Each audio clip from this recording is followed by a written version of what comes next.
Shalom Aleichem.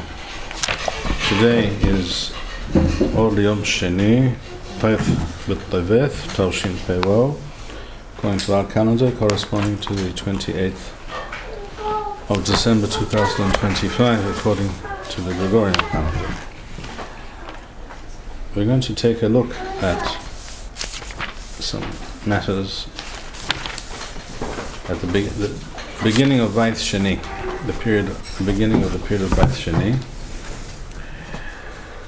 As we've mentioned before, the situation was in some ways, in the time of the beginning of Vaith Sheni, when some Jews began to return from Bavel, mainly from Bavel,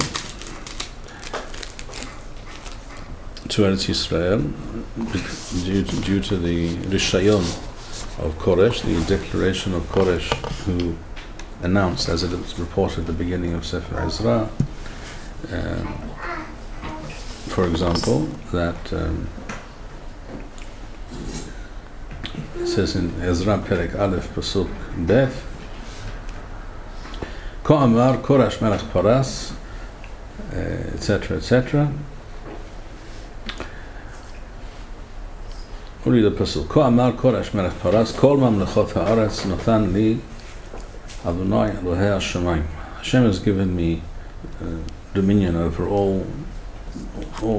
basically all the known world, much of the known world.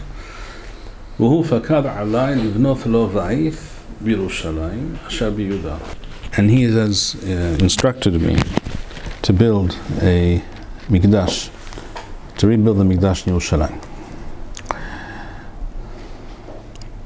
And therefore, mi v'chem mikol amo yehi Eloho imo, and those therefore amongst you, the Jews. You have to remember, all the Jews in the world at this time lived under within the Persian Empire. Well, there were no exceptions, essentially. There may have been very few remnants of Jews even in Eretz Yisrael, maybe a handful, but they were also part of the Persian Empire.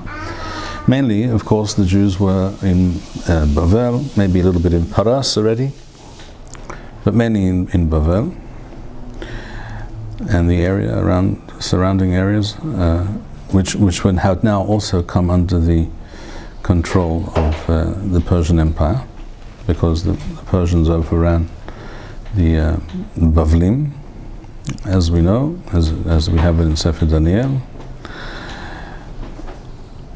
And therefore, those of you amongst the Jews who wish to go up to Yerushalayim, Mi v'chem mikol amo yehi Eloho imo, may Hashem be with you, v'ya'al Yerushalayim asher b'Yehuda, you may go up to Yerushalayim, v'yiven et bet Adonai Elohei Yisrael hu ha'Elohim asher b'Yerushalayim. And so you have my permission to do so. Not only my permission, Koresh seemed to be quite motivated towards this purpose. In actual fact, not a great deal apparently happened immediately after this announcement, this declaration of Koresh, for various reasons, not all of which are clear to us. There's much about this period of history that is not entirely not crystal clear to us. We do know, so writes Yosef Matityahu, Josephus, that Koresh was involved and distracted with various wars that he was fighting, and within a few years of this announcement, he died. And then there was he had a son called Kanbuzi, who did not reign for a very long period of time. According to Yosef Matityahu, with regards to Koresh, he writes, Yosef Matityahu, Ki Koresh haya tarud v'milhamot achiroth,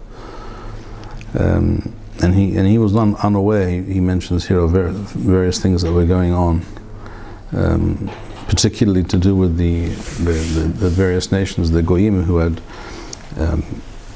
entered Eretz Yisrael in the absence of the Jewish people. after Churban Bayit Rishon, and they of course were very much opposed to the return of Am Yisrael to Eretz Yisrael. Very reminiscent of what we have today, of course. That's another reason why it's important to study these things, because there are many parallels between what went on then and what goes on today. The Ishmaelim today are not pleased. They were not pleased going back already, let's say, 200 years plus, that Jews began to return to Eretz Yisrael in ever increasing numbers. And that shouldn't surprise us. And the same was true at that time as well. You had the Kuthim, and you had Edomim, you had various, and Aravim, they're mentioned explicitly in the Tanakh and also here, who had settled in parts of Eretz Yisrael and had taken over parts of Eretz Yisrael. Koresh was not very aware of all these goings on, and he was, as he writes here, he was busy making war elsewhere, and he died. And then this son Kanbuzi came along. Kanbuzi reigned for some say 5.5 years, 6 years, whatever, something like that. That period is a little bit. There were certain machinations in the Persian Empire at that time, so it's not 100%. Not everything is 100% clear, but he did not last terribly long. And the next king was the most important one in terms of our return at that time to Eretz Yisrael, and that was Dariash Rishon, the first Darius. And he was actually very supportive of the Jews. And as we learn from Yosef Matityahu, that Dariash and Zerubbabel was it's also a matter of discussion what was his relationship to the last kings of Mamlechet Yehuda. Yosef ben Matityahu writes near the beginning of book 11, here on this edition is page 5, he says, Sheken kayemet hayatha yediduth beno uben hamelech. In other words, Zerubbabel, who was according to, it seems that he was a grandson of Yechoniah. But either way, he was from Beth David, and he was the Nasi Yehuda. He was the Nasi of Shevet Yehuda, and the representative of the Davidic dynasty of Beth HaMelucha, and he was on very good terms with Dariash. So Yosef Matityahu writes here. Now, what we find in Sefer Ezra, Perek Aleph, Pasuk Heth, is as follows. Koresh made this announcement. In Pasuk Zayin, it says, "U'amelech Koresh hosi et kalei vet Adonai, asher hosi Nebuchadnezzar Yerushalayim, va'itanem bevet Elohau." Koresh took the vessels that had been removed from the Mikdash in Yerushalayim by Nebuchadnezzar at the time of the Churban of Bayit Rishon, which is approximately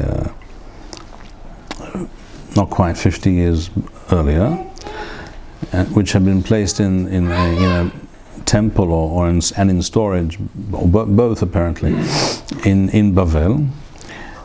Koresh was now the ruler of Bavel as well, and he removed all these vessels, many vessels of great value, gold and silver and copper, etc.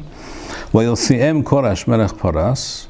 Koresh had them removed from the temple or from the storehouse, Aliyad Mithredath HaGizbar, by the Gizbar, basically the Sar HaOtzar, the finance minister, who was in charge of all the valuables. Vayisperem l'shesh basar hanasi liyuda, and he, the Gizbar Mithredath, had to present them and count them out and count for all of them. Apparently there were clear records and lists of everything that had been removed from Yerushalayim, so it seems. Vayisperem l'shesh basar hanasi liyuda. Now this is interesting pasuk. Who was this Shesh Basar? The interesting fact is that no one seems to know for sure. In other words, was he first of all, was he a Jew or was he a non-Jew? Because here it says Shesh Basar Han-Nasi Li-Yuda. If that's the case, he's a Jew. And on top of that, we know from other sources that other Pesukim that the Nasi Li-Yuda was Zerubbabel ben Shaltiel, who's mentioned in Perek Gimel Pasuk Beth, and he's also mentioned earlier. He's also mentioned in Perek Beth, وَأَلَّ بَنَيْ هَمَدِينَةِ هَعُلِمْ مِشَّبِي أَغُلَا أَشَرْ هَغْلَا Nebuchadnezzar Melech Bavel Bavel. These are the people who returned to Eretz Yisrael from Bavel. وَيَشُوفُ لِيَرُوشَلَيْمِ يُهُدَا إِيش لِعِيرَهُ أَشَرْ بَوْا عِمْ زَرُبَّابَل, who came with Zerubbabel. Zerubbabel is the leader. He's the recognized leader of the Jews. Why? Because he's Mimachut Beit David. The next most important person is Yeshua. Yeshua is the one mentioned over here in Perek Gimel Pasuk Beth. Vayakom Yeshua ben Yosadak ve'Hawa Kohen. He was the Kohen HaGadol. So Yeshua ben Yosadak was the Kohen HaGadol, and Zerubbabel ben Shaltiel was the Nasi Li-Yuda. However, here we just saw in Pasuk Perek Aleph in Ezra, Pasuk Heth, that Shesh Basar was the Nasi Li-Yuda. So we have a small problem. We would like to try and understand what exactly is going on here. So first of all, here's some information which is relevant to this discussion. We have what's called the Pshita. The Pshita is the ancient Syriac translation of the Tanakh, which is ancient and interesting, and sometimes of help, of some assistance in clarifying certain things. Usually more accurate and more illuminating than the Shivim, the Septuagint, the Greek translation.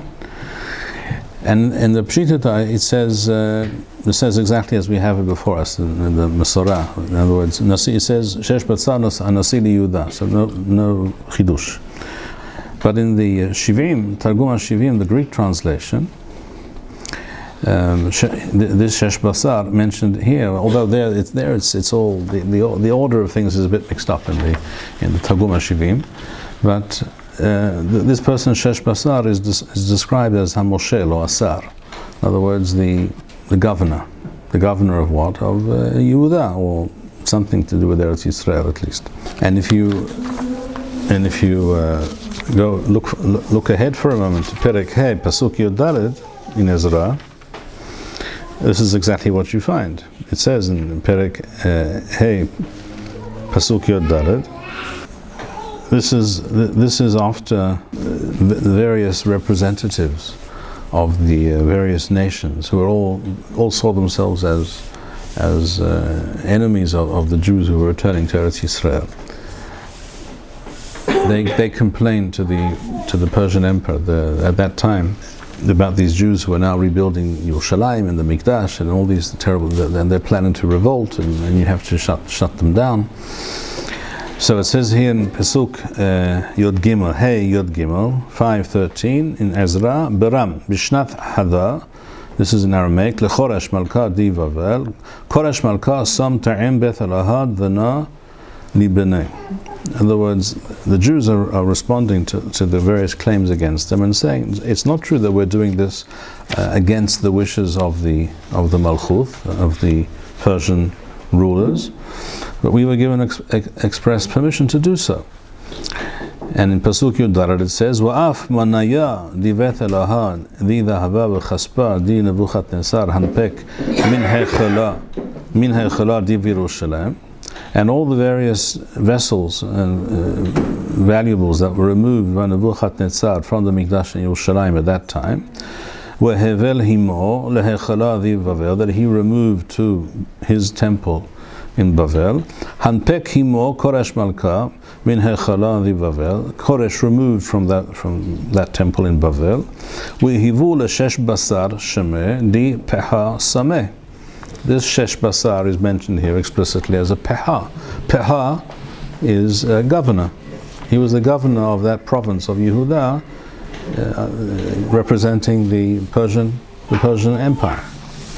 So we have a pasuk in Perek Aleph, pasuk Het, describing Shesh Basar as Hanasi Yehuda, which means he's a Jew, which means and doesn't seem therefore that he could be the governor, the Moshel, the Sar of Yehuda, representing the king. On the one hand, on the other hand, we find in pasuk He Yudalet that Shesh Basar is described as a peha. So we have a little bit of a mystery. So if you ask me, what did Chazal say about this? The answer is that they don't. In other words, there's no clear information in Chazal, at least not that you can relate to as being the pshat, as to the identity of Shesh Basar. We find in Siktara Bathi, which is a Midrash Agadah, there Shesh Basar is identified with Daniel, but it's obviously it cannot be taken as pshat. It says Davar Acher Hazita Ish Mahir Bimulachto. It's takes the pasuk which talks about someone who is diligent in his work and succeeds in what he does, and then it says Zed Daniel, and then it gives a nice drasha to do with Daniel. It says as follows. It says V'lama nikra shmo shesh basar shebao shesh saroth biyamo. Ze vaday derech drash. That cannot be regarded as being an historical identification. And then it mentions the various saroth, the various trials and tribulations that Daniel endured. Saratho babor, v'saroth Hananya v'havera b'chivshan ha'esh, v'datha nefkat v'hakimaya mitkatalin, uv'od Daniel v'havro litkatala, v'galut Yoyachin, v'galut Yoyakim, v'galut Tzidkiyahu. All right, so this is obviously derech drash. Furthermore, we find other such perushim. There's a parsham on Sefer Ezra, whose name is Rav Saadia, not Rav Saadia Gaon. He was a Chacham Ashkenazi in the time of the Rishonim. We don't know a great deal about him. Some of his Perushim, some of these areas in the Tanakh were mistaken for Perush Rashi. It's not Rashi. It's printed correctly in some editions today as Rav Saadia, Perush Rav Saadia Ashkenazi. And he says that refers to the name Shesh Basar is Doresh Sheshav or Yoshev Ba'otzar. He was a Sar HaOtzar. Okay, well that's closer to the Pshat, but it doesn't really tell us a great deal. That's the only statement we have the only statement at all in Chazal that refers to Shesh Basar with reference to his identity. We do have the words, the Perush written by Rabbi Avraham ibn Ezra in Sefer Zechariah, who claims that Zerubbabel is Shesh Basar. Shesh Basar is the same person, and he says as follows. This is in his Perush to Zechariah, Perek Daled, because if you look over there in Zechariah for a moment, Perek Daled, Pasuk 5, well, let's begin over here. Pasuk Het. Vayhi davar Adonai elai lemor. This is Zechariah speaking. Yedei Zerubbabel yisadu habayit hazeh v'yadau tevasa'na v'yadata ki Adonai tzvaot shalachani alechem. So this is one of the many statements of Zechariah when he is encouraging and supporting Zerubbabel in his efforts to rebuild the Mikdash, which we'll discuss presently. And here, Rabbi Avraham ibn Ezra, in his Perush and Sefer Zechariah, he says as follows: Zerubbabel hu shesh basar, ukemo shekara'u hakasdim leDaniel Beltshazar, as we find in Sefer Daniel, he's referred to as Beltshazar. which is a Bavli name to do with one of their gods, whose name was Bel. Kach karu leZerubbabel shesh basar. That's what he claims. And he says, and my proof is that it says in Sefer Haggai, it says, sorry, in Perek Beth, Pasuk Beth, it says, "Bashvi'i b'esrim v'achad l'chodesh hayad devar Adonai b'yad Haggai hanavi lemor, emor na el Zerubbabel ben Shaltiel, pahat Yehuda, וأل يهوشع بن يهوصدق הכהן הגדול." And again, here this is a nevuah supporting these two individuals and encouraging them to move ahead with the building of Yerushalayim, of the Mikdash, despite all the political machinations and pressures brought to bear against them. So, as we'll see, we'll mention more other pesukim which refer to this. So Rabbi Avraham ben Ezra says here Zerubbabel is referred to explicitly as Pahat Yehuda. So he's the Peha, he's the governor, Zerubbabel. And we saw before the pasuk in Perek Hey in Ezra where it says that Shesh Basar was the name of the Peha. So it says, so put two and two together. If Zerubbabel here is the Peha and over here Shesh Basar is the Peha, it must be the same person. The Rambam also accepts this, and so does Rabbi Moshe Kimchi from Mishpachat Kimchi, not the Radak, but if I'm mistaken, his brother. So that's one pirush that we have, or one suggestion. But I tend not to accept such an explanation, because first of all, Nasi Yehuda Lahod and Pahat Yehuda Lahod, these are two different terms and two different names and two different positions. One doesn't follow from the other. What you can say is that Zerubbabel was the Nasi Yehuda, that we know. He was a descendant of the royal family. He was the representative of Malchut Beth David amongst the Jewish people. He was therefore the leader of the Jews who returned to Eretz Yisrael. He was also viewed as such by the Persians. As I mentioned before, Yosef ibn Matityahu writes, not at the time of Koresh, but here in this period of Haggai, for example, who's writing in the second year of Dariawesh, that they were on very good terms, Dariawesh and Zerubbabel. It seems actually that Dariawesh was much more responsible for the fact that any kind of Jewish presence took root in Eretz Yisrael at that time, and the Mikdash was actually rebuilt much more than Koresh, and certainly not Kanbuzi. Kanbuzi, Bichlal shut everything down, the son of Koresh. It was Dariawesh the first who really got things moving and supported the Jews in a big way. And they were also on good personal terms. So says Yosef ibn Matityahu. How he knows this, I don't know, but he seems to know. I don't think he would make such a thing up. He was certainly closer to the events than we are. And so you can definitely say Zerubbabel was also the Nasi Yehuda, and he was also appointed at some point Pahat Yehuda. He was also the governor. Maybe together with concomitantly with Shesh Basar, or maybe he was some kind of deputy Peha or something like that, could be. Or it could be after maybe Shesh Basar was fired, maybe he died, we don't know, and maybe then he became the governor. Whatever the case may be, he's referred to explicitly here in Haggai as Pahat Yehuda. So he was Pahat Yehuda. He's also referred to as Nasi Yehuda. So you can say he's the same person. There's no stira there.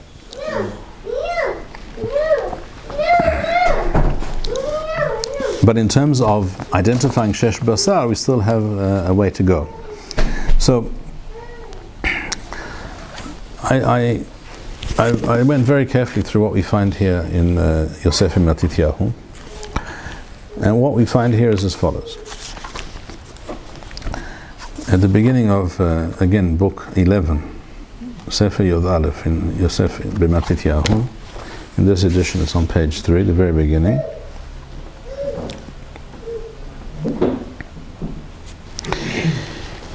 Here, relating exactly the same events about Koresh, handing over, removing all the vessels and all the valuables that were removed from Yerushalayim at the time of the Churban Rishon, taken to Bavel. Now he takes them out of storage or out of the temple where they were in Bavel, gives them over by way of Mithredath, his Gizbar, his finance minister.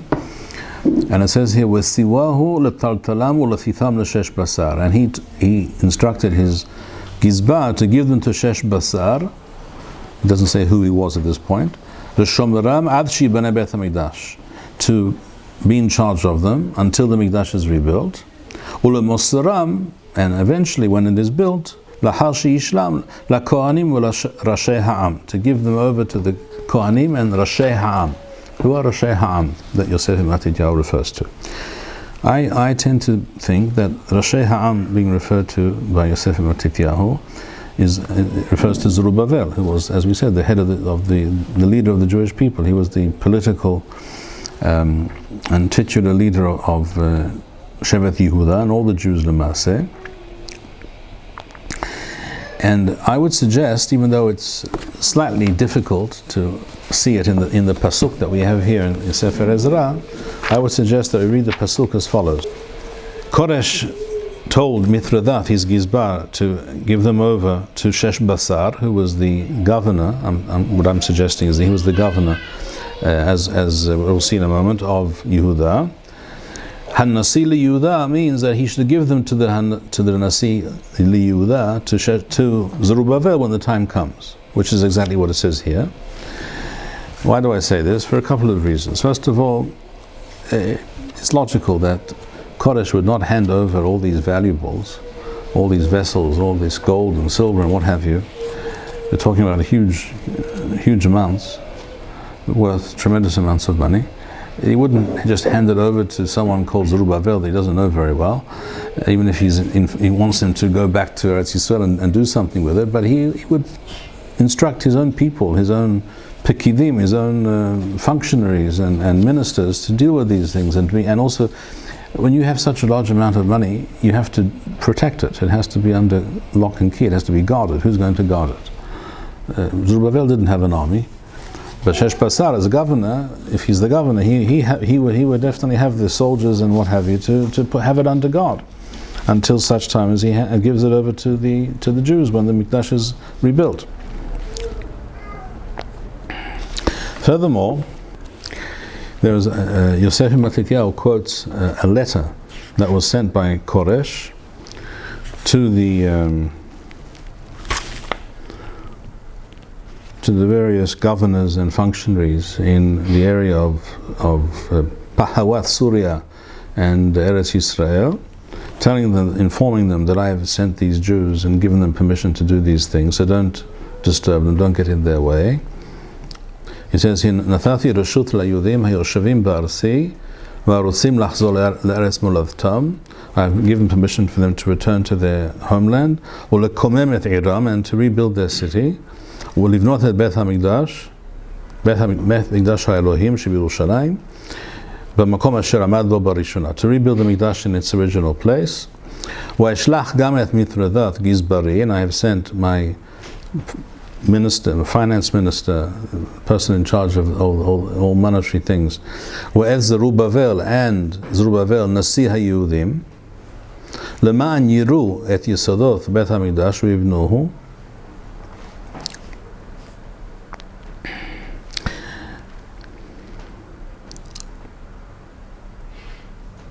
and then he goes on to say, وَهَكَلِيم أَشَرْ شَدَدْ Nebuchadnezzar, and the various vessels and all the valuables stolen by Nebuchadnezzar from Yerushalayim originally in the time of Churban Bayit Rishon, شَلَخْتِي وَمَسَرْتِي أَوْتَمْ لَمِثْرَدَثْ HaGizbal وَزَرُبَّبَل نَسِيَ HaYudim. I handed over to them that they should return them.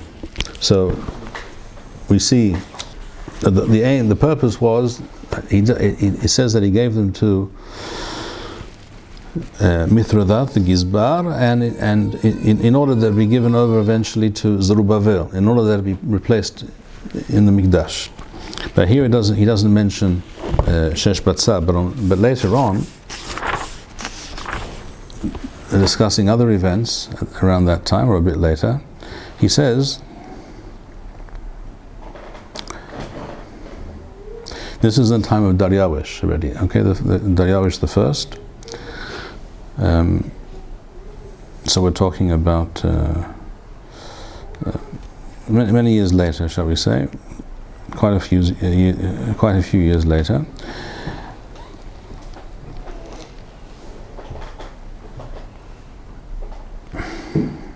And he says again, the kelim, the vessels. This is on page 11.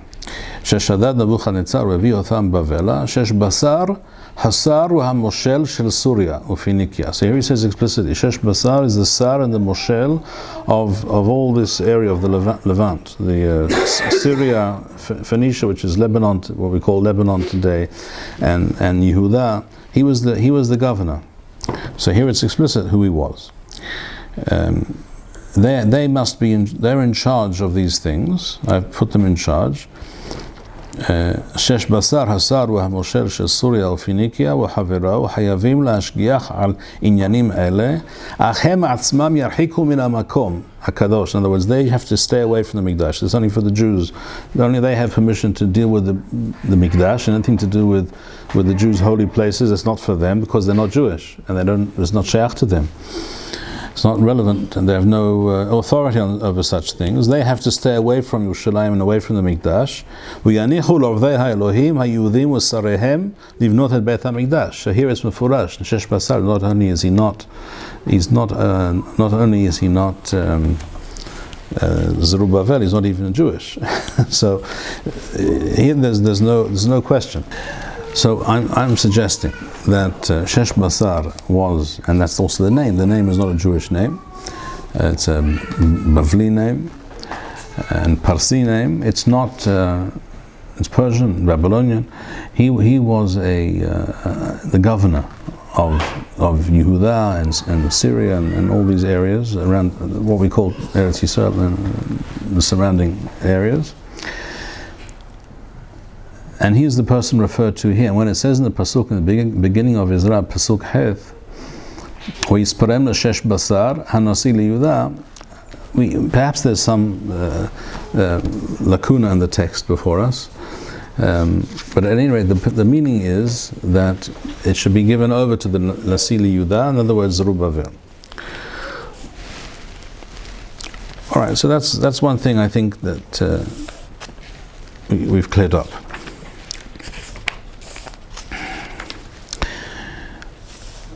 Second of all, we find here in Sefer Ezra, it says, Perek Gimel, Pasuk Aleph, Vayiga HaChodesh HaShvi'i. So they arrived, the Jews who came from Bavel and the surrounding areas returned to Eretz Yisrael. And it says at the end of Perek Beth, chapter 2, Vayeshavu HaKohanim V'Leviim Umin Ha'am وَهَمَّشُرَرِيم وَالشُّعَرِيم وَأَنَثَنِيم بَعْرِهِمْ وَخَالِ يِسْرَائِلْ بَعْرِهِمْ. So this pasuk basically sums up this first initial aliyah. There were several aliyot. This also reminds us of our current situation. There wasn't one aliyah. There were waves of Jews who returned in the time of Koresh initially, later in the time of Daryawish, and later and afterwards as well. There are a number of ways that we see in the Tanakh quite clearly. It also mentions, by the way, it's worth pointing out, the last pasuk of Perek Beth, pasuk Ayin, it mentions the Kohanim, Leviim, Min Ha'am. Min Ha'am apparently refers to Jews who are not Kohanim and not Leviim. وَهَمَّشُرَرِيم وَالشُّعَرِيم وَهَنَثَنِيم بَعْرِهِمْ. All right, so there are also people who are not actually Jewish, but they were a kind of labor force that worked for the Jewish people, from referred to in other places as Avdei Shalomo, etc. And they also came with the Jews who returned to Eretz Yisrael. V'chol Yisrael barehem. There are those who understand from this pasuk, and there are other clear indications late in other places, that there were also some representatives of Aseret HaShevatim. That's what it means, B'chol Yisrael. In other words, it's not just Mishevet Binyamin or Shevet Yehuda, but also from other, not all of the Shvatim, but some of these people remained. Why? Because at the time of the Hurban of the northern kingdom, the time of Sanheriv, etc.,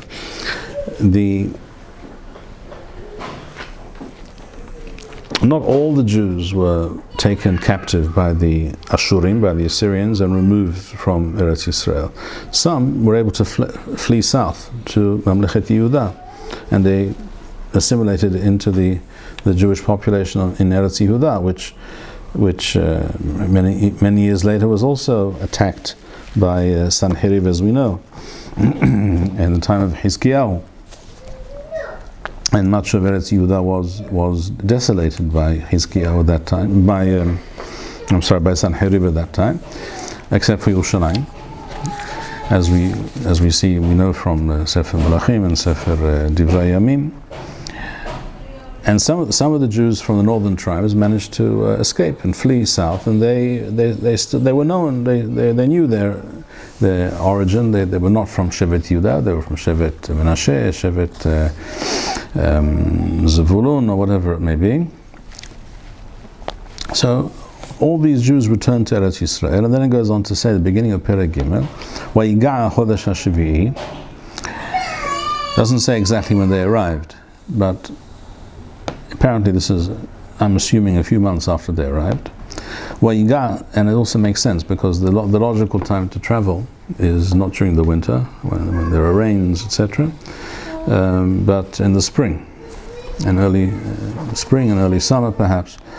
So now we're talking about Chodesh HaShevi'i, so we're talking about the end of the summer, we're talking about almost the beginning of autumn, which is Tishrei, right? So Vayiga'a Chodesh HaShevi'i Ubnei Yisrael Be'arim, and the various Jews, the Jews who knew where they came from, and all the Jews knew where they came from, their original homes, which village, which part of the country. They were all in their places. They all came for Rosh Hashanah, apparently, and Sukkot. They came to Yerushalayim. Vayakom Yeshua, it says here in Pasuk Bet, Vayakom Yeshua ben Yosadak Wa'echav HaKohanim Uzerubbabel ben Shealtiel Wa'echav. So these are the leaders. Here Yeshua ben Yosadak, the Kohen Gadol, is mentioned first, which is noteworthy. I'll say something about that in a moment. Vayivnu at Mizbah Elohei Yisrael, and they rebuilt the Mizbah, not the Mikdash yet, just the Mizbah. The Ha'aloth Alo Oloth, in order to be able to reinstitute the Avodat HaMikdash, the Korbanot, Kakathub B'Thorat Moshe Isha Elohim, as it is written in the Torah, Vayachinu HaMizbah Al Mechonotho. What does that mean? They repaired and rebuilt the Mikdash Al Mechonotho. This means essentially in its original place. In other words, using the same foundations of the Mizbeach, the original ones. The word Machon means a basis, a base or a foundation. Musaf, right? Al-Mechono. Right, Nachon. That's the meaning of the word Machon. We find this word also in right at the end here of Perek Beth in Ezra, when it says that the Jews who returned to Eretz Yisrael, hitnadavu levet Elohim leha'amidho al mechono. They brought with them all kinds of money. They had their own funds and other funds they had received from other Jews who remained in Bavel, the ha'amidho al mechono, to rebuild the Mikdash al mechono in its proper place. Machon is a basis, a foundation. When it says they built the Mizbeach al Mechonotho, it means they rebuilt it on its original foundations. It sounds like they didn't actually rebuild the Mizbeach entirely from scratch. Apparently some part of the Mizbeach was still left. You could see where the Mizbeach was, apparently. Or they knew. It says in Masechet Zevachim, Bet in the Bavli, that the Shlosha Nevim alu imam min hagola, and one of them was able to testify to the precise location of the Mikdash. It's also possible that there were certain seridin, certain remains of the foundations. We're talking about a large edifice. It's not a small thing. And built of stone, etc. And it's difficult to demolish it completely. So the Bavlim didn't demolish it apparently completely. It's reasonable to assume that. And when it says "Vayachinu hamizbeach al mechonotho," it means they rebuilt it exactly in its original place, al mechonotho, on its original foundations and yesodot. And then it goes on to say something very interesting. It says Ki be'ema alehem me'ameh ha'arasoth, because they were fearful of and threatened by the Ameh Haratzot, by the other nations who had invaded Eretz Yisrael and settled in Eretz Yisrael. Okay, so what does that mean? What's the connection? When the pasuk says they rebuilt the Mizbeach, Ki be'ema alehem me'ameh haratzot. What's the connection? They rebuilt the Mizbeach because these other nations, these foreigners who invaded Eretz Yisrael and took over parts of Eretz Yisrael, because they were opposed to them, that's why they built the Mizbeach. What does it mean? You read the pasuk, it says, "Vayachinu hamizbeach al mechonotho, ki be'ema alehem me'ameh haratzot." What does that mean? Rabbi Moshe Kimchi says, I should also mention, before I continue with that, I said before, the word machon means a foundation or a basis. We see this word in a few places. In Sefer Melachim, it speaks about the mechonoth that were built by Shlomo for the first Mikdash. The mechonoth were a kind of base, a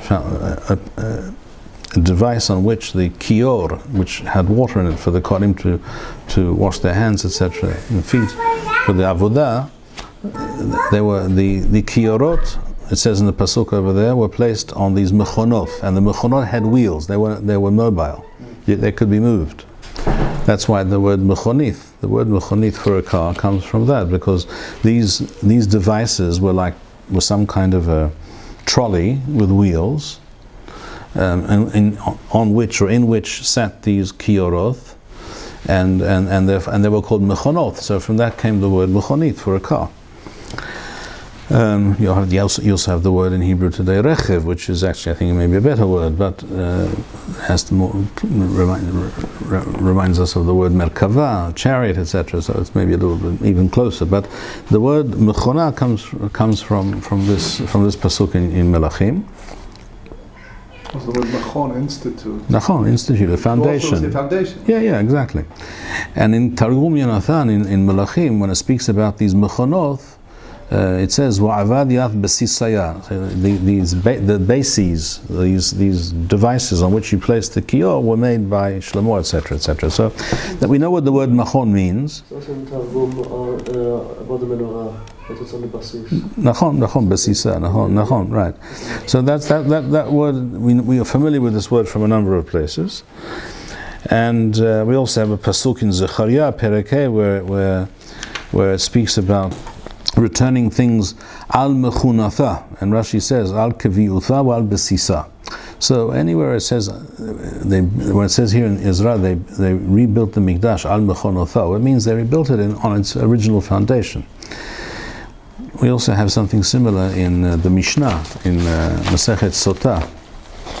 Masechet Sotah, we have the concept of a Meshuach Milchama, right? When the Kohen speaks to the army before they go into battle, and the Kohen says those who just got married or just were ma'aris, a woman or building a home, etc., should go home and should not go out to battle. They're patur right now from going out to battle. And so one of the things that Torah mentions there is a person who built a home, asher bana bayit v'lo hanacho, built a home and hasn't yet actually moved into it. Such a person is to go home, not to go out to war. In the Mishnah Masechet Sotah, Rabbi Yehuda says, it's not the halacha, but Rabbi Yehuda says, Af haboneh bayit al mechono lo haya hozer. A person who, if you built a new home and you haven't yet entered it, then you're patur from military service right now and you go home. But if you rebuilt refurbished a home that already existed on its the exact same foundations and the same spot, the same size. It's not a new building. It hasn't been expanded. It hasn't been extended. It's the same size and the same building as before. Maybe the walls were falling down or cracked or whatever. You replaced some of the structure, but it's essentially a revisited version of the original home. That's what Rabbi Yehuda says. Af haboneh bayit al mechono. This is in Masechet Sotah Perek Shmini. Lo yachozer. So mechono means the same thing. And Rashi says there, al mechono setharo uvenao b'midah rishona. In other words, a person who knocked down the home and rebuilt it on the same spot in the same size and exactly the same plan as before. So we know exactly what the word machono and rebuilding the mizbeach al mechonothel means. But what has that got to do? What it immediately goes on to say in the pasuk, ki be'ema alehem me'ameha arasot. What's the connection between building the mizbeach and the fact that they were threatened and feared of these goyim, who were constantly telling them, don't build, don't do this, don't do that. We're keeping our eyes on you. We're going to stop you doing anything. So Rabbi Moshe Kimhi says in his Perush, Ki be'ema ba'avur ema alehem hechinu mizbeach la'el sheyazrem. So his explanation is that they built the mizbeach as part of their tefillah, of their supplication to Hashem, to help them against all their enemies. So it was like today, what do Jews do today? They say Tehillim. They go into the Kotel, they say Tehillim or whatever they do.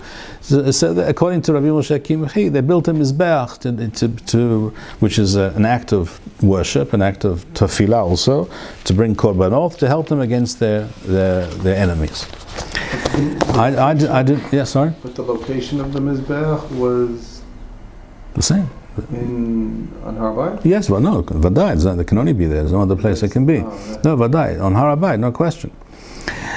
But at this time, they only built the Mizbeach. The question is, why does the Pasuk make this connection between rebuilding the Mizbeach, only the Mizbeach, not the Mikdash, yet, and the fact that they were be'ema mitzad ameh haratzot, that the goyim were threatening them and making their life difficult and opposing them at every step.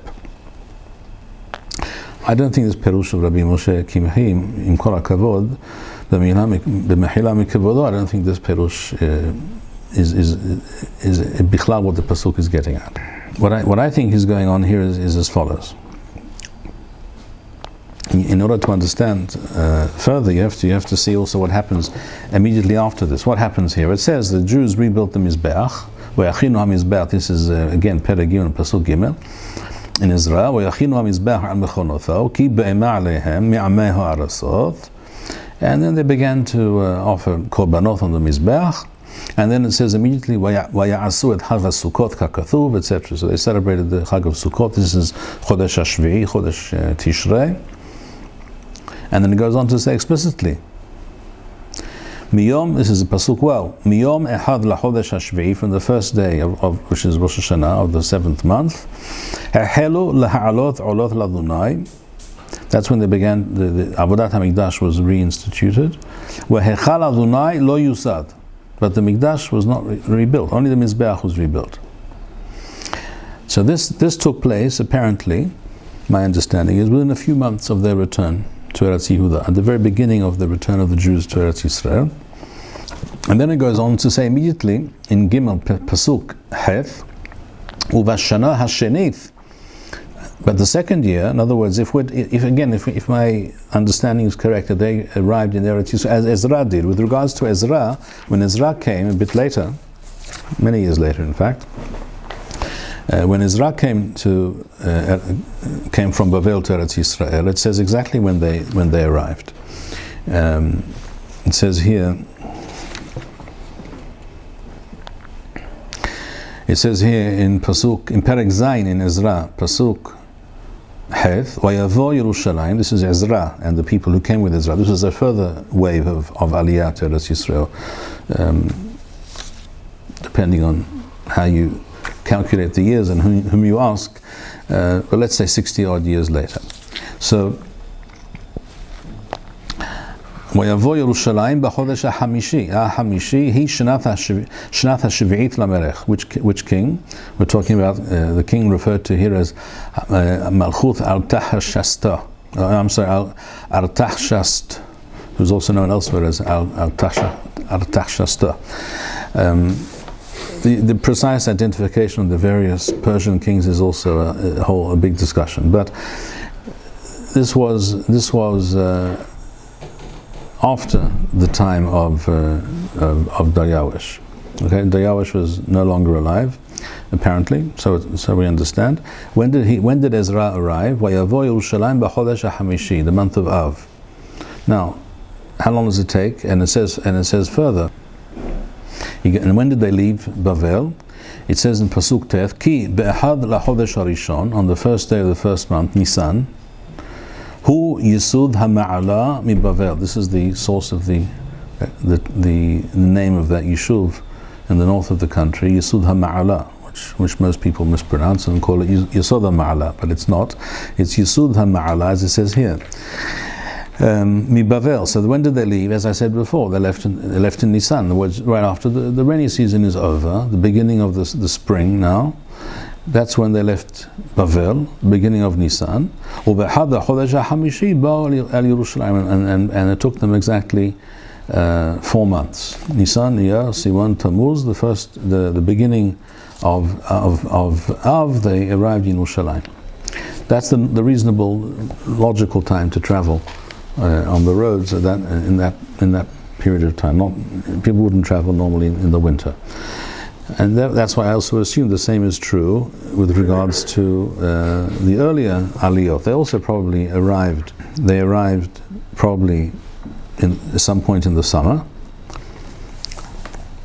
And then it goes on to say, if we return to Perek Gimel, Pasuk Heth, after they rebuilt the Mizbeach only for Rosh Hashanah and for Sukkot, Chodesh Tishrei. That was the first year. That was the first year of having arrived in Eretz Yisrael.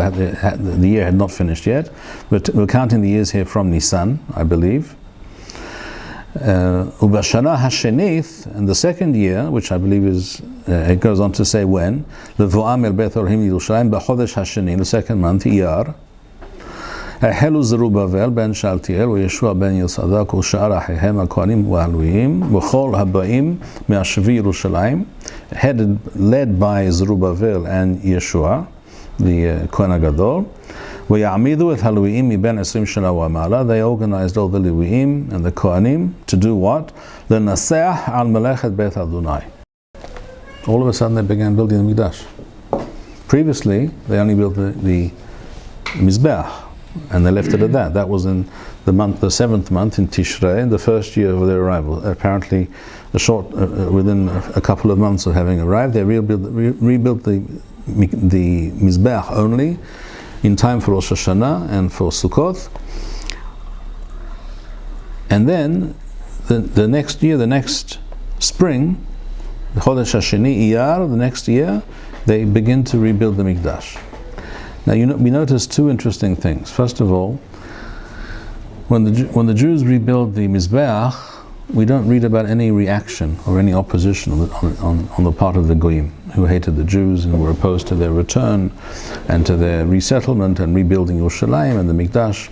There's no mention of any goings on, any political machinations against the Jews, trying to garner favor with the Persian authorities to stop them. There's no mention of that in the beginning of Perek Gimel with regards to the rebuilding of the Mizbeach. But with regards to the rebuilding of the Mikdash itself, as soon as they begin to rebuild the Mikdash, which is the second year, which is in other words almost a year after they return to Eretz Yisrael, they begin to rebuild the Mikdash. Goes on to say in Pasuk Yod, Bnei Henadad Bneihem Wahihem Halwiim V'Yisadu Habonim Et Heichal Adonai. They began to lay the foundations for the new Mikdash, and then it goes on to give the various details of the names of the people involved, and that they, whilst doing so, as they laid the foundations,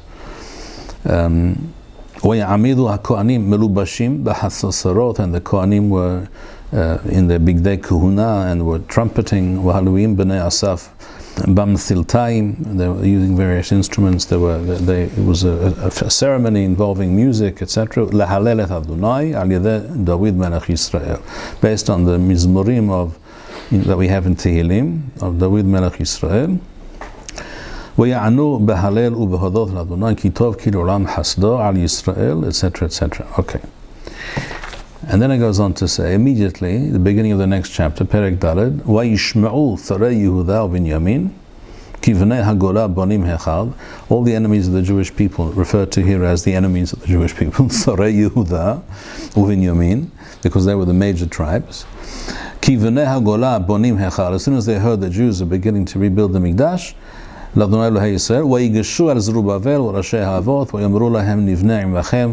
First of all, they came to Yerushalayim, and they said, "Oh, wonderful! You're building the Mikdash. We'd like to join you because we worship the same God, and we're on your side, and we're with you." It's basically like the individual who appointed himself president of the Supreme Court, Yitzchak Amit, suggesting to Yariv Levin, Sarah Mishpatim, that if you're having difficulty finding people a judge to be be in charge of this investigation, then we're willing to help you. We'll suggest someone. So they came. They wanted to suggest, we'll help you. We'll build with you. We're all on the same side. Of course you are, no question. We're all on the same team here. We worship the same God. And what did Zerubbabel and Yeshua the Kohen Gadol say to them? The famous pasuk, "Vayomer lahem Zerubbabel v'Yeshua shar rashi ha'avot l'Yisrael." Thank you, but no thank you. Lo lachem walano livnot bayit leloheno. It's not. We're not doing this together. This is our operation, and you have nothing to do with it. Ki anachnu yachad nivnei l'Adonai Elohei Yisrael kasher tziwanu hamelech Koresh melech Paras. And we want nothing to do with you. Thank you very much, but no thank you. And of course, the various goyim, the enemies of the Jewish people, didn't like this response, and therefore immediately in Perek Daled, Pasuk Daled, Vayhi am haaretz merapim yedei am Yehuda umvahalim otham livnot, and they of course began to, in every possible way, to throw spanners in the works and to delay and to cause trouble. And it says how they did it. وَسَخَرِيمْ عَلَيْهَمْ يُعَثِيمْ. We have all kinds of yu'atzim today as well, as you know. Yu'atzim mishpatiyim, lemashal, all kinds of people. وَسَخَرِيمْ عَلَيْهَمْ يُعَثِيمْ لَهَفِرْ عَسَثَمْ. In other words, they hired people, they paid people to influence politically the various governors and people and what have you.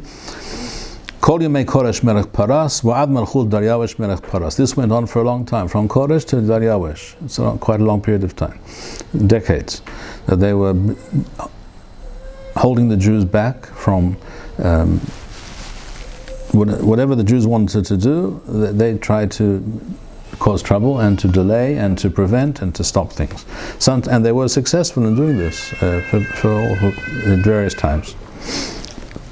It says here in Pasuk, "Well, of Malchut Hashverosh, B'tchilat Malchuto, Katavu Sitna Yoshvei Yudah Yerushalayim." So, in various periods, various kings, over a period of many decades, there was an ongoing Cold War, and almost a hot war also. But there was an ongoing Cold War, because when Nehemiah came later, shortly after this, and he really began to rebuild Yerushalayim, physically rebuild the walls of Yerushalayim, which of course was the last thing Sarei Yehuda wanted to know about and to happen. He actually had soldiers at his command. Nehemiah was not. Ezra was Ishruach. He said to Al-Tachshas the Melech, he said, "I don't need soldiers. Hashem will help me out." Well, that's wonderful, but when it comes to people like Geshem Ha'arvi, etc., all these other wonderful people, Sanvalat, as people mentioned here, and they were armed, then you need soldiers, malasot. And Nehemiah came with, and he had official authority, and he had a military force with him, and when they rebuilt the walls of Yerushalayim, as is all Mefurash later in Sefer Nehemiah, they did it. They were all armed. The builders worked with their swords girded with their swords and with their shields, and they had lookouts to see where they might, because they were expecting to be attacked, and they were about to be attacked had they not been prepared to prevent the rebuilding of Yerushalayim. So what are we getting at here? We see that when they built the Mizbeach in Perek Gimel, it says they only built the Mizbeach, v'yachinu ha-Mizbeach al mechonotho, ki be'ema alehem yamei harasoth. The reason that they didn't build more than the Mizbeach was because they didn't feel they had the political power and influence in order to get away with anything more than that. Apparently they were hopeful, and maybe that's what happened, that if they were just to rebuild the Mizbeach in its original position, not something new, but just sort of refurbish the remains of the old Mizbeach and have a working Mizbeach in place. This is something that perhaps even these enemies of ours in the Shomeron and all around us, they won't even know about it. It's not a big deal. It's just a Mizbeach. And in fact, that's what we see. The Goyim didn't make a fuss. It doesn't say they did anything. And the meaning of the pasuk, ki be'ema alehem yamei harasoth, is because they didn't dare to do more. They didn't feel they were able to do more. And the leaders of the Jewish people, namely Yeshua ben Yosadak and Zerubbabel ben Shaltiel, they were afeared. They were not confident they could get away with anything more than that. So they did the minimum that they felt they could do, and the most they could do, which was to build a Mizbeach. They didn't dare to do more. But something happened within half a year or a bit more from this time, because in the second year, in the second month, which is approximately 7 months later basically, all of a sudden they began to build the Mikdash. So apparently they got, they all of a sudden felt more like they felt they were more able and more likely to be able to get away with it now. And what exactly happened here? I think this has a lot to do with what we find in Ezra Perek Hey, because in Perek Hey it says, "Uhitnabi Haggai Neviah uZechariah var Ido Neviah."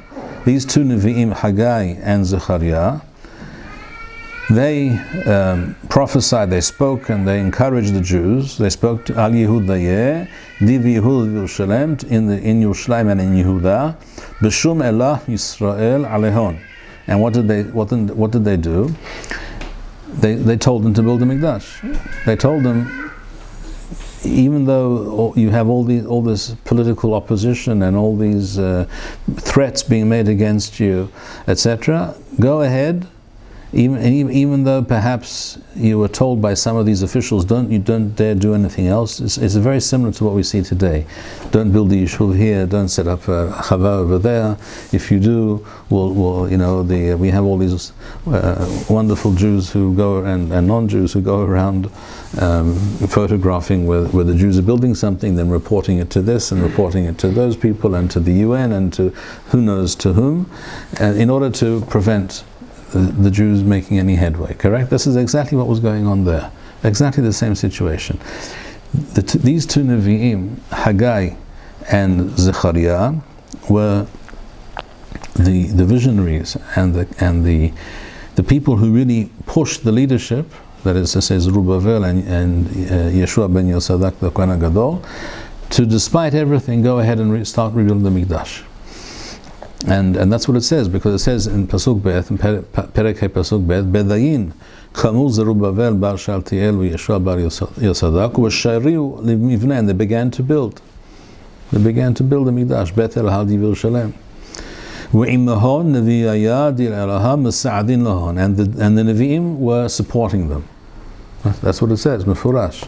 So the reluctance of the Jews at that time, we're talking about nearly 2,500 years ago, to to begin rebuilding the Mikdash was because all the threats and the political pressures and they were also no doubt concerned they would be physically attacked, etc. And they didn't feel that they were much weaker than these other peoples who had settled in the land in their absence and had been here for a long time and were more powerful in every respect. They did not feel that they were able to move ahead with building the Mikdash.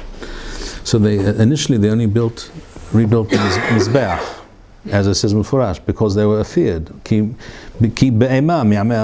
were afeared of the goyim around about and what they would do and how they would react and what the malshinim, what they would say to the Persian authorities. And all of a sudden you see something happened. Things turned around. That the Nevi'im, Haggai and Zechariah, were very involved, and they were the ones who pushed the building of the Mikdash and the Jewish people Bichlal forward.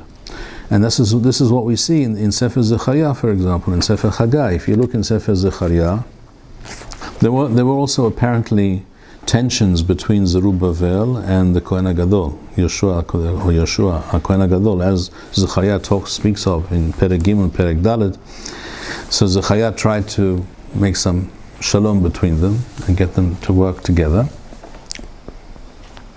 And then it goes on to say in Perek Dalet, Yedei Zerubbabel yisadu habayit hazeh v'yadau tevasana, and he will succeed in rebuilding the Mikdash.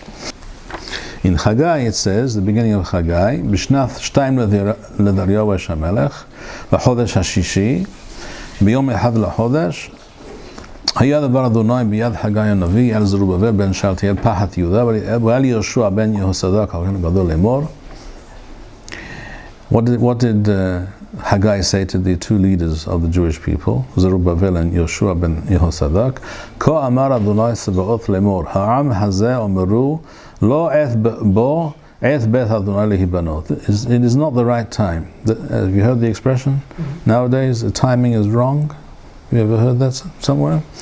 That's exactly what it says here. It even says it in a fashion which indicates how people express themselves. Lo eth bo eth bet Adonai libanot.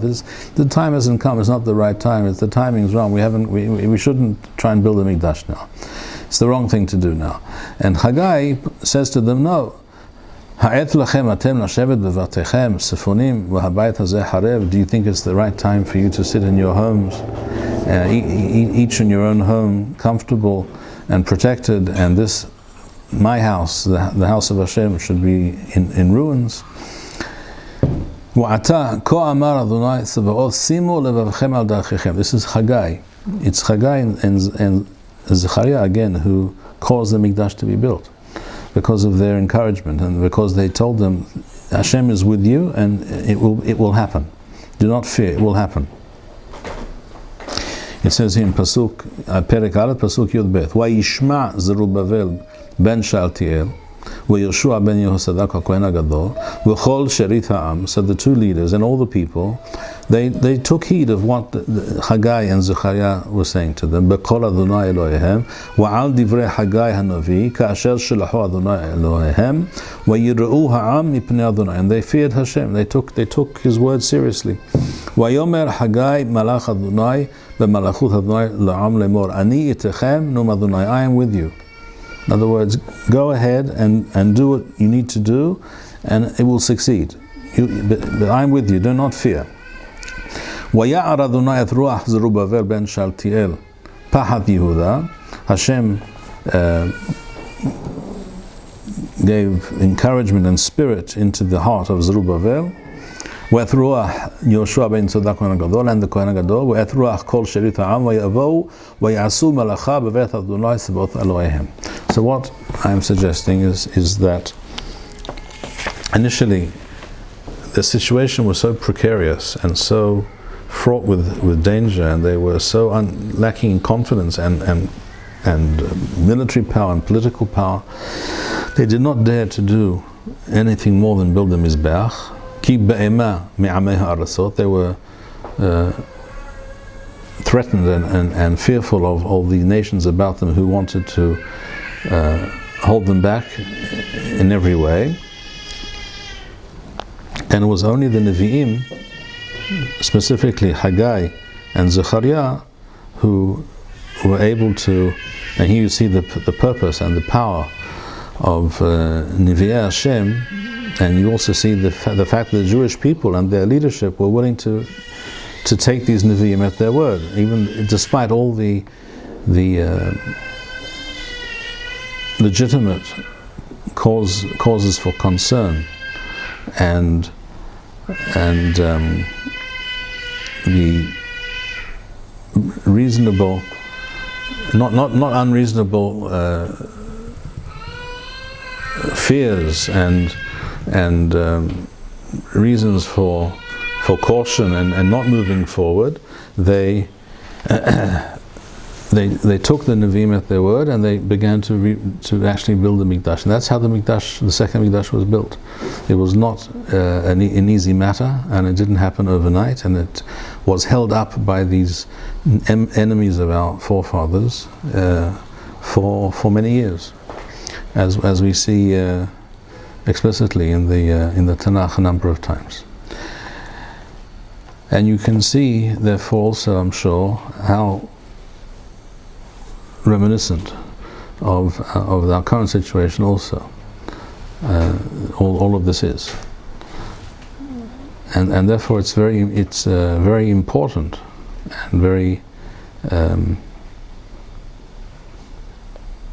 it's very important that the Jewish people today study these, first of all, the Tanakh in general, and specifically these parts of the Tanakh that discuss that period, because we can gain much encouragement and confidence from seeing that our situation, well, in some ways, is much better than their situation was. Then you have to understand, we are a regional superpower today, despite anything else that you might say, and I have much to say, and many complaints and many criticisms, but that's the fact. The Jews, the small number of Jews, the relatively small number of Jews who returned at this time, were not in that situation at all, and they were very much under the thumb of many nations who surrounded them and who outnumbered them, and yet they were able to move forward. The path was not straight; it was all very windy and difficult. But that is the way. The only way that the Jewish people can make progress.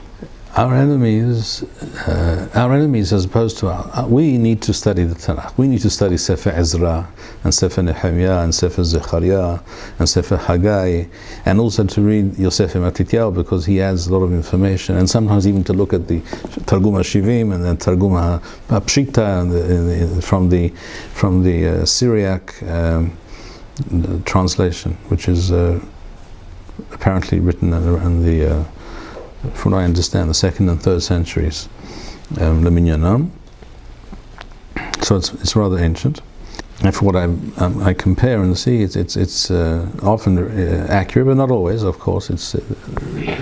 But sometimes you can learn something from these things. We have to learn these things, but our enemies don't need to learn anything. They know exactly what to do, and they know why they're opposed, and what needs to be opposed, and what they need to do. They have that all figured out, and they don't need excuses to fight us. They don't need a new yishuv as an excuse to attack Jews somewhere over here or somewhere else, or on Bondi Beach in Sydney, or the other day in Ein Harod. They don't need to study. They don't need to understand why they feel the way they do. It's all ingrained. Our enemies have their plans and their motivations. The problem is the Jewish people, that we are not sufficiently motivated, and it's not the path ahead of us is not sufficiently clear to us. To the Nevi'im, Zechariah and Haggai, it was clear. And I have no doubt that they spoke to Zerubbabel, and Zerubbabel said, look, I've got all kinds of problems. I have a President Trump on breathing down my neck, and I have this UN vote coming up next week, and I'm sure he had all kinds of reasons and valid, reasonable responses to what they were saying, and yet they said, go ahead, and Hashem is with you, and don't stop. And that's what we need today. We would need today someone who could get someone like Netanyahu to act more courageously and more forthrightly, and more with greater resolution. That's what we are missing. But that's difficult because the problem, of course, is Zerubbabel and Yeshua ben Yosadak were Yirei Hashem. They weren't perfect, and they fought amongst themselves and what have you. But they believed in Hashem and they listened to the Navi. I don't think that Netanyahu is going to listen to anyone, even if someone says, "I am a Navi and this is what I'm telling you." I don't think he's going to take any notice. So this is why the Jewish people needs a different kind of leadership, because even when the leadership is of a different caliber and they want to do the right thing, even then they need the encouragement of Nevi'im and the direction and the vision of the Nevi'im to force them and push them in the right direction and get them to do what has to be done. But when the person is bereft of any true grounding in Torat Moshe Rabbeinu, then it's very difficult. Yes. Just a quick question on kind of like the layout of the political situation that was then. So you had the emperor in Persia controlling this entire area, and then you had also a governor working under him. So why was this? He gave explicit permission for the Jews to go back and start rebuilding. Why any doubt? Why not just go to the governor? Why not say, kind of like in today's world, we do have this more situation of luxury that. Why am I laughing? Why am I beginning to laugh? How many times has the current government here in Israel officially announced that the so-called Attorney General, the Yoetzet HaMishpatit, is fired and is no longer in her job? And yet she's there, and she sits in in cabinet meetings. In other words, you can have a government if things are set up in a certain way. You can have a government that makes a certain decision, but then you have a deep state and you have a Supreme Court and all these other things, and they do something else, and they can gum up the works completely for a very long time. That's the reality. Those of you who recall Trump's first term, most of that time he was stymied. He was unable to do very much at all, because the American deep state at that time was able to basically block him, and they came up with all these totally spurious accusations, Russiagate and FBI and the investigations and things that never happened, that never could have happened. Total nonsense. We know this today, and it was all a conspiracy. It was all the quarterback who was running the whole show was and still is Obama, correct? But for various reasons, things have changed since Trump's first term. So now he's actually able to get things done, much more than then. Even today, he's still hampered a lot of the time. But things have changed. But in his first term, he was very much hamstrung. And then you had Corona, the Shekorona, whatever. So the whole thing, he was unable to most of what he wanted to do at that time. He was unable to do. And the Persian Empire was a huge empire, and most of the time the emperor and the top people didn't know exactly what was going on in the far-flung provinces in Eretz Yehuda and what have you, a long way away. And you had all kinds of you had the deep state, you had the bureaucracy, you had you have all these people able to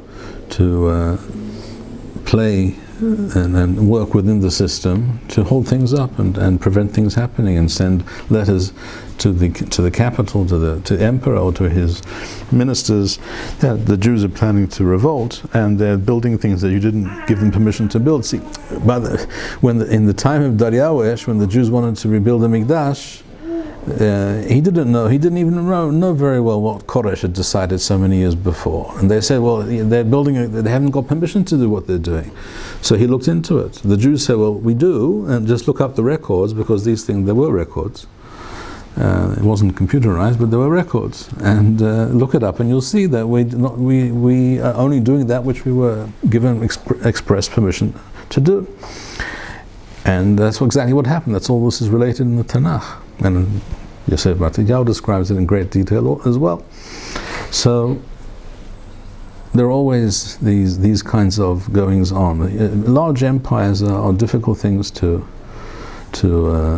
organize and to get things done. When there is internal opposition, things don't work very simply. Even according to Bibi, I mean, we all have to be realists and we can't live in Gaza, but then he was able to take on the whole world and go into Rafah when everyone said not to. I agree, you're right. So no question. He's not a realist. The whole world says no, but he goes. Netanyahu, post Shmini Aseret Telshin Pedaled, post 7th of October 2023, Leminyanam, is not the same Netanyahu as the 6th of October. He's not the same. He still disappoints frequently, but he also has shown himself to something switched in his head and in his way of doing things. And yes, you're absolutely right. Even when he had tremendous opposition and an arms embargo, mamash, literally, during the time of the Biden administration, nevertheless, he refused to give in to all of Biden's demands. You mentioned Rafiah and many other things. Yeah, that's true. That's the reality. I think many other things also that weren't done could have been done and still could be done, but not everyone would have believed that Netanyahu would have been in favor of what is known in some circles as Eid al-Biper. In other words, the Biper attack on Hezbollah and taking out Nasrallah and destroying essentially whatever remained of the Syrian army and all sorts of other things, and attacking Iran also. Not everyone would have believed, had you said this a year or two ago, that this is what would happen. So we live in interesting and sometimes even pleasantly surprising times, and other times disappointing. So it's a very mixed bag. The picture is not black or white. It's definitely grey, different shades of grey. If we had the more correct type of leadership that the Jewish people require, then such a person, such a leader would be more open to the kind of ideas and encouragement and statements that he might hear from Torah people, Torah visionaries, shall we say. And that's not the situation. But we also have to be aware of what you mentioned, that Netanyahu has done many things that others would not have done, no question. So, we shall stop here. There's a big paradox there between, even the rabbi said that Israel is a superpower. There's a huge paradox here. On the one hand, we're saying that Israel is failing to be victorious, which probably will create a big disaster that's going to happen. At the same time, we're a superpower, and we became a superpower apparently under Netanyahu's reign, whether because of him or despite of him. Probably both. What you're saying is true. The situation is fluid, in flux. it's difficult to know what tomorrow brings, but I think things have changed, I think forever, due to everything that's happened in the past, not just the last 2 years actually, since the beginning of the war, but even before that. For example, 3 years ago, 4 years ago, most Israelis, I think, did not really believe in the reality of a deep state in Israel. They heard people maybe speak about it, but most people said that this is just conspiracy theories. It's not true. There's no such thing. It doesn't work that way. Today, I think an overwhelming majority of Israelis know very clearly and do not doubt for a moment that there is a very powerful deep state in Israel. And the concept of a deep state in general is not a conspiracy theory. It's a reality. We see that every day. We hear it every day. The same is true in other countries as well. In Israel it's very obvious, very blatant. And this is a positive development. The fact that many people in Israel are able to accept and have been able to internalize the fact that there is such a deep state and that these people have different, have a very different agenda from most of us. The question is whether the appointment of Zini is the beginning of the overturning of the deep state. Time will tell. Only time will tell. Can I ask a different question on a different topic? Yeah. I was reading the first parak of Shmuel, where Hannah promises that if she should have a baby boy, that baby boy will be devoted to Hashem. And then she proceeded, after Shmuel was born, she proceeded to bring Shmuel to Eli in Shilo. Question is, does this imply that a parent can make a neder that is binding upon their child in general? In general, the answer is no. A person cannot make a neder for their child. But in other words, had Shmuel been of a mind, although there seems he's still a child when he was brought to Shiloh, had he been of a mind, or later in life, to say, thank you, but it's not for me, he would have been permitted to do so. But he apparently understood and felt that this is Ratzon Hashem, this is the will of Hashem, and he saw his life and his personal history, his family history, as being akol b'hashgacha, all being part of a divine providence. And so does many things. We too can choose sometimes to see that Hashem places us in a certain situation, or organized our lives in a certain way. We were born in a certain place and grew up in a certain time and area, and we came under the influence of this or that person, or this or that school of thought, wherever it is, all of which resulted in each one of us becoming a certain type of person. If you change one or two of those events or factors in your own life, then you know that you can imagine that you would have turned out rather differently. Everything about so we should always keep this uppermost in our minds, that Hashem decides the course of we have free choice, we have Bechira Chofshit, and we have the ability to make the right choice or the wrong choice on any given day, at any time. But many things are decided for us. We didn't decide where to be born, to whom to be born. We didn't decide where to grow up, where to go to school.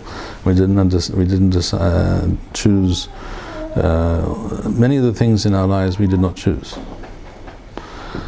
And then we on that basis we're dealt a certain hand, and on that basis we have our Bechira Choshit. We have the choice to choose this path or that path. But we don't begin from zero. we begin from a certain foundation that we have, with which we received. The missing Nevi'im. If we had Nevi'im, it's not impossible that some politicians would say, oh, that's a real Navi. I perhaps should listen to him. We do, we have the polls. That's what I think we have seen, and we can still look at certain people even in the present time and view them as visionary and exceptional and people who speak a special, unique kind of truth. But you have to have the ears to be able to hear that. You have to, lev oznaim lishmu'a wa lev lahavin. You need ears to hear and a heart to understand. Yeah, there's a din of kovesh nevu'ah, but I don't think there's a din of kovesh vision. There's a significant. The question is where is the demarcation line between vision and nevu'ah? That's a very good question. But either way, imagine, for example, at that time, based on what we just saw, imagine that at that time, Haggai and Zechariah, the Nevi'im, said what they said, and the people said, we heard you, Todah Rabbah, no. Then things would have turned out very differently. Yeah, obviously. So, a Navi can only say what he knows to be true. He cannot decide whether people will act on what he said. Right? Yirmiyahu spent his whole life speaking and chastising and warning, etc. And they didn't listen to him. But that's what he had to do in his time, in his place, and that was his purpose. And he was terribly chagrined and tragic. It was a tragic existence that he led, completely being completely reviled and thrown into a dungeon and almost killed, etc., etc. Yes, and Nevi'im don't get life insurance usually.